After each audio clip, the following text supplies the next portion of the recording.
വരവ് ചെലവ് കണക്കുകൾ നിയന്ത്രിക്കുന്നത് ഭാര്യയാണോ ഭർത്താവാണോ? ഭാര്യയാണോ ഭർത്താവാണോ എല്ലാം മാനേജ് ചെയ്യുന്നത്? അപ്പൊ നിങ്ങൾ ഏതിലാണ് നിൽക്കുന്നത്? ഭാര്യയാണ് എന്ന് പറയുന്നത് വാദിക്കാൻ ആരാണ്? ഭാര്യയാണ് എന്ന്. ഒരു ഭാര്യ തന്നെയാണ്. ചേട്ടൻ പറയുന്നത് ഭർത്താവാണ്. എന്റെ വീട്ടില് ഭാര്യയല്ല. ഭാര്യയേ അല്ല. അപ്പൊ സ്വന്തം അനുഭവത്തിൽ നിന്നുള്ള ഒരു ഡിബേറ്റ് ആയിരിക്കും നമ്മളിവിടെ കാണാൻ പോകുന്നത്. കറക്റ്റാ. ഇപ്പൊ ചേട്ടൻ ഒരു ആശ്വാസമൊക്കെ തോന്നുന്നുണ്ട് അല്ലേ?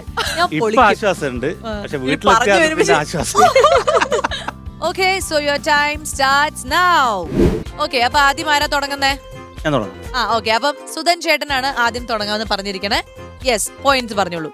സിമി, ഈ ഒരു വരവ് ചെലവ് കണക്ക് എന്ന് പറയുന്ന സമയത്ത് അതിൽ ഏറ്റവും കൂടുതൽ ചെലവഴിക്കുന്നത് ഇവന്റെ കാര്യം എനിക്കറിയില്ല, നാട്ടിലെ മറ്റാരുടെ കാര്യം എനിക്കറിയില്ല. എൻ്റെ വീട്ടിലെ കാര്യം ഭയങ്കര രസമാണ്. അതുകൊണ്ടാണ് ഞാൻ പറഞ്ഞ് വീട്ടിലെത്തിയ ദിവസം എനിക്ക് അടി കിട്ടും. ഞാൻ പറഞ്ഞാൽ ഓൺലൈനിൽ ഒരു പൊട്ട് വരുത്തിക്കുക. പൊട്ട് വന്ന് ഭയങ്കരതായിട്ട് പോയി വന്ന് എല്ലാം എടുത്ത് ഇത് റെഡ് കളറായിരിക്കും. ഈ റെഡ് കളറിന് കുറച്ച് ദിവസം കഴിയുമ്പം പറയും, ചേട്ടാ എനിക്ക് പൊട്ട് റെഡ് ആവുകൊണ്ട് ഒരു മാല വേണം.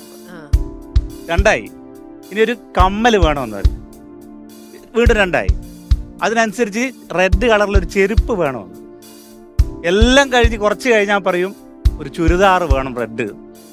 അങ്ങനെ ഇതൊക്കെ വരുന്ന സമയത്ത് ഒരു പൊട്ട് 10,000 റുപ്യ എനിക്ക് ചിലവായിരിക്കും.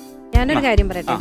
ഞാൻ ഇടപെടാത്ത പല കാര്യങ്ങളും ആൻഡു ചെയ്തതിൽ ആൻഡുവിന് നഷ്ടം മാത്രമേ ഉണ്ടായിട്ടുള്ളൂ. അത് ഇന്ന് ഞങ്ങൾ ഓരോ പ്രോഗ്രാമിന് പോകുമ്പോൾ ആ പ്രോഗ്രാമിന് എത്ര രൂപ ഞങ്ങൾക്ക് ഇന്ന് കിട്ടി, ഇതിൽ നിന്ന് 1 രൂപയായപ്പോലും ആ ദിവസം ഞങ്ങൾക്ക് എത്ര ഞങ്ങൾക്ക് നഷ്ടപ്പെട്ടു, ഇത് ഡെയിലി എഴുതി വെക്കുന്ന ഒരാളാണ് ഞാൻ.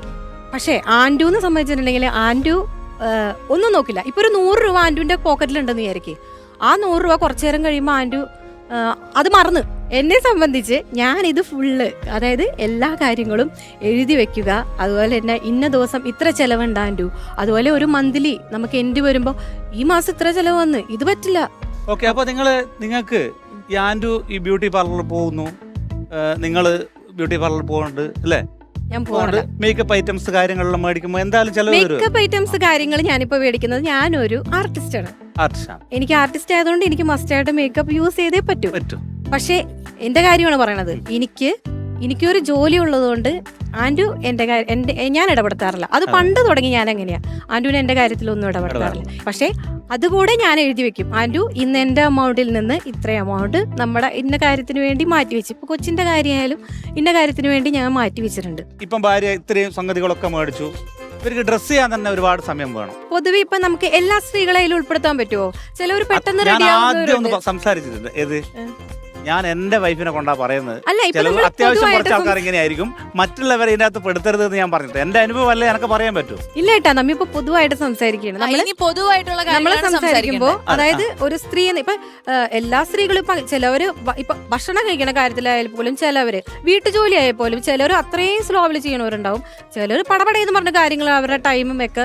എന്നെ സംബന്ധിച്ച് ഞാൻ പടപടയെന്ന് കാര്യങ്ങൾ ചെയ്യുന്ന ആളാണ്. അപ്പൊ ഞാൻ നേരത്തെ പറഞ്ഞു വന്നതിന്റെ ബാക്കി. അപ്പൊ ഇത് ലേറ്റ് ആയിട്ട് വരുന്ന സമയത്ത് നമ്മൾ വിചാരിച്ച ബസ് പോയിട്ടുണ്ടാവും. പിന്നെ നമ്മൾ ഒന്നിക്കെ ഓട്ടോ കൂട്ടി പോകണം, അല്ലെങ്കിൽ വേറെ എന്തെങ്കിലും കാർ എടുത്ത് സ്പെഷ്യലാക്കി പോകണം. ഒരു കാര്യം ഞാൻ പറയട്ടെ. ഇപ്പൊ സ്ത്രീകൾ, ഇപ്പൊ ചേട്ടൻ ഇപ്പൊ സംസാരിക്കുന്നത് സ്ത്രീകളുടെ ചെലവുകൾ, അതായത് ഒരു വീട്ടിൽ എന്ന് പറഞ്ഞാൽ സ്ത്രീകളുടെ ചെലവ് മാത്രമല്ലല്ലോ. നമ്മുടെ വീട്ടില് നമുക്ക് നമ്മളെ സാധനങ്ങൾ മേടിക്കും, ഭക്ഷണം കഴിക്കാൻ വരും, ഇതെല്ലാം വരവ് ഇതിൽ പെടുന്നതാണ്. അതിനുവേണ്ടി ഇപ്പോ ഒരു ഭർത്താവ് എന്നൊരു നിലയ്ക്ക് എന്റെ ഒരു അഭിപ്രായത്തില് സ്ത്രീക്ക് വേണ്ടി കുറച്ച് എമൗണ്ട് മാറ്റി വെക്കണേലും പ്രശ്നമൊന്നുമില്ല. ഇപ്പൊ ജോലി ഇല്ലാത്ത സ്ത്രീ ആണെന്നുണ്ടെങ്കിൽ അതെന്തായാലും വേണ്ട കാര്യമാണ്. അപ്പൊ അതിലെനിക്കൊന്നും പറയാനില്ല. കാരണം നമ്മളുടെ വരവ് ചെലവ് കണക്കെന്ന് പറയുമ്പോൾ നമ്മുടെ ഒരു വീട്ടിൽ ആവശ്യമായിട്ടുള്ള സാധനങ്ങൾ ഉൾപ്പെടെ ഒരു സ്ത്രീയുടെ, അതായത് ഭർത്താവാണെന്നുണ്ടെങ്കിൽ ഭാര്യനെ നോക്കണം. പിന്നെ എല്ലാ ഭാര്യമാരും, അതായത് ചിലപ്പോ ഒരു ഭാര്യ ആയിരിക്കും വേണ്ട. ഇപ്പൊ എന്നെ സംബന്ധിച്ച് ഞാൻ പരമാവധി ആൻഡുവിനെ കൊണ്ട് ചെലവ് ചുരുക്കിക്കാറ്. ഞാൻ ജീവിച്ചു വന്ന സാഹചര്യത്തിന്റെ ആയിരിക്കാം. ഞാൻ പരമാവധി വേണ്ട ആൻഡു, അതൊന്നും വേണ്ട, നമുക്ക് അടുത്ത ഇതിന് അത് മേടിക്കാം. ഓക്കെ, ചിലവരങ്ങനെ ആയിരിക്കില്ല, എനിക്കത് വേണം. ചിലവരങ്ങനെ ആയിരിക്കില്ല. കാരണം ഞാൻ മൂപ്പർ എന്നോട് പറഞ്ഞു എനിക്കൊരു ജോലി വേണമെന്ന് പറഞ്ഞു കുറച്ച് കഴിഞ്ഞാൽ. അപ്പം ഞാൻ എൻ്റെ സ്കൂളിൽ തന്നെ ഒരു ജോലി സെറ്റ് ചെയ്ത് കുറച്ച് ദിവസം കഴിഞ്ഞാൽ എന്നോട് പറഞ്ഞു എനിക്ക് എല്ലാവരും ഇങ്ങനെ വണ്ടിയും എല്ലാം വരുന്നത് എനിക്കൊരു വണ്ടി വേണമെന്ന് പറഞ്ഞു. അതും എനിക്ക് ചിലവായോ? അത് എനിക്ക് നിങ്ങൾ പറ, അത് എനിക്ക് ചിലവായില്ലേ? ഹൗസിംഗ് ലോൺ ഉണ്ട്. ചേട്ടാ ഇനി നമ്മൾ കോമൺ ആയിട്ടുള്ള സംഭവമാണ് പറയേണ്ടത്. പൊതുവെ ഭർത്താക്കന്മാരാണോ നിയന്ത്രിക്കാൻ മിടുക്കർ അതോ ഭാര്യമാരാണോ? അതിനെ കുറിച്ചിട്ട് അത് ശരിക്കും ഇങ്ങനെ പറഞ്ഞാലും മതി. ഇപ്പൊ ഇങ്ങനെയുള്ള ചെലവുകളെ കുറിച്ച് പറഞ്ഞു. സുധൻ ചേട്ടൻ എങ്ങനെയാണ് ബാലൻസ് ചെയ്തത്? സുധൻ ചേട്ടൻ എങ്ങനെയാണ് ഇതിനെ ചുരുക്കുന്നതെന്നൊന്ന് പറ. ഞാൻ ചുരുക്കുന്നത് പറഞ്ഞാല് ഞാൻ ഇതിനെ കൂടുതൽ കാര്യങ്ങളിൽ ഇപ്പം പ്രോത്സാഹിപ്പിക്കാറില്ല. അതായത് ഇപ്പം പിന്നെ യൂട്യൂബിൽ നോക്കി കുറേ ഫുഡ് പ്രിപ്പയർ ചെയ്യുന്ന കാര്യങ്ങളൊക്കെ ചെയ്ത് അത് വേണം ഇത് വേണമെന്ന് പറഞ്ഞ് അങ്ങനെ ഇവര് അത് മോളും അതിന്റെ ഒരു ഇത് പഠിച്ചു വരുന്നുണ്ട്. അത് എനിക്ക് ചെലവ് കൂടുന്ന പരിപാടിയിലാണ് ഉള്ളത്. അതുകൊണ്ട് യൂട്യൂബിലെ കുക്കറി പരിപാടി ഒന്നും കാരണം കൊറോണ സമയത്താണ് ഇത് ഏറ്റവും കൂടുതൽ പ്രശ്നമായി. കൊറോണ സമയത്ത് ഇവര് കേക്ക് ഉണ്ടാക്കുന്നത് പലതും പഠിക്കുന്നത്.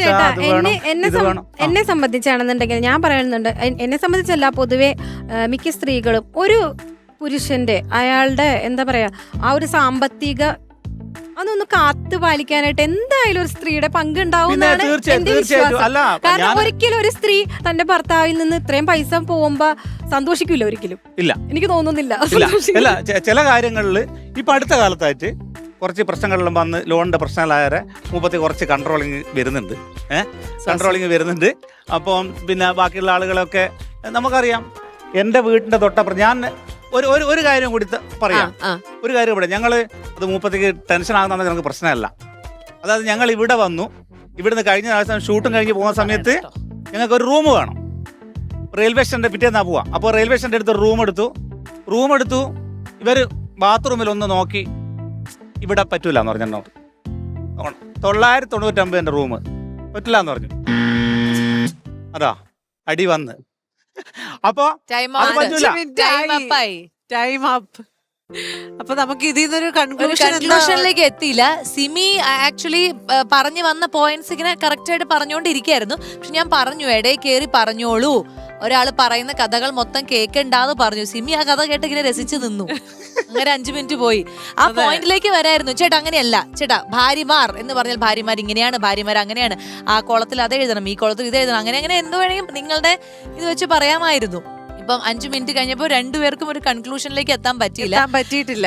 സുധനാണെങ്കിൽ പിന്നെ അതിൽ തന്നെ സ്റ്റിക്ക് ഓൺ ചെയ്തു. എനിക്ക് തോന്നുന്നു അത് നമുക്ക് ഇൻഫോർമേറ്റീവ് ആയിട്ടുള്ള രീതിയിൽ എങ്ങനെ ചെലവ് ചുരുക്കുന്നു എന്നുള്ളത് കറക്റ്റ് ആയിട്ട് പറയായിരുന്നു. ഒന്നെങ്കിൽ ഈ പറഞ്ഞ പോലെ ചെറിയൊരു ടോപ്പിക് സിമി പറഞ്ഞു. അതായത് കറണ്ട് ബില്ല് ഒരു പ്രാവശ്യം കൂടുതലാണെന്ന് കാണുമ്പോഴത്തേക്കും അയ്യോ കറണ്ട് ബില്ല് നമുക്കിനി ശ്രദ്ധിച്ചേ പറ്റുള്ളൂ, പീക്ക് ടൈമിൽ നമ്മൾ കറണ്ട് ഇത്രയും യൂസ് ചെയ്യാൻ പാടില്ല, നമുക്ക് ആ സമയത്ത് മറ്റേ ലൈറ്റ് ഓഫ് ചെയ്യാം, ആ സമയത്ത് മിക്സി യൂസ് ചെയ്യരുത്, അങ്ങനെയുള്ള പല കാര്യങ്ങള് അങ്ങനെയൊക്കെ ആണല്ലോ ഇത് കൺട്രോൾ ചെയ്യുന്നത്. അപ്പൊ അങ്ങനത്തെ പോയിന്റ്സ് പിൻ പോയിന്റ് ചെയ്യാമായിരുന്നു. ചാൻസ് മിസ്സായി. എന്തായാലും നല്ലൊരു ടോപ്പിക് ആയിരുന്നു നിങ്ങൾക്ക് കിട്ടിയത്. എനിക്ക് ബെറ്റർ ആയിട്ട് സിമി കുറച്ചുകൂടി നന്നായി ഹാൻഡിൽ ചെയ്തതായിട്ട് തോന്നി.